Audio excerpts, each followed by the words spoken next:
parents never went to college, and I didn't really think of college as an option. And in high school, I really had no idea what I was going to do. During high school, my senior year, I landed a really awesome job. I was approached to go work at this company that sold fishing components, and it also did alligator hunts and hog hunting. And for me, growing up in Central Florida, that was like a dream job. The pay was great. I did that for about a year and a half, and then I made the ultimate decision that all my friends were at college, doing well. Didn't really think college was ever going to be the right fit for me. And I decided to enlist in the United States Army. It was a 14 hotel. I was an air defense early warning system. I operated a lot of the equipment and data links. We deployed a lot. Went to Korea, Bahrain, Saudi Arabia, and Jordan.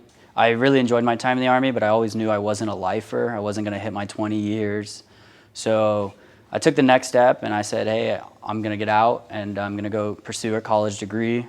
I felt like a fish out of water almost when I first, of course, enrolled at Ohio State. I felt like I didn't belong. So I definitely put myself in places to make connections and meet other military affiliated students, but that's when I kind of realized like, hey, there's not really that much support for us. There's not really many people like me that I thought.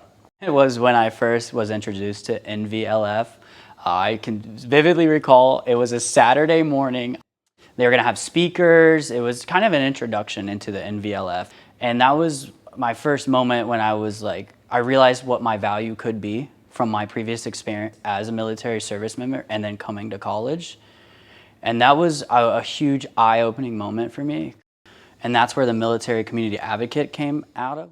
Fisher never really had a military community advocate before, so I kind of had free reign in a sense to do or take it wherever I thought was best. And where I thought was best at the time was, again, back to, hey, we're here for 4 years, but what happens after college, after we get our business degree? So I really hit hard on the resumes. I knew that was a hard and heavy hitter. I knew it was important. And I knew a lot of my peers didn't have an up-to-date resume or didn't have a way to put what they did in the military onto their resume that made sense to employers. So I would partner with Fisher, I'd partner with the career office, I'd bring people in that we could tailor their resumes, we could improve them or even make them from scratch. So that was my first huge thing. The second thing is too, is I have this Army experience, I have this business school experience.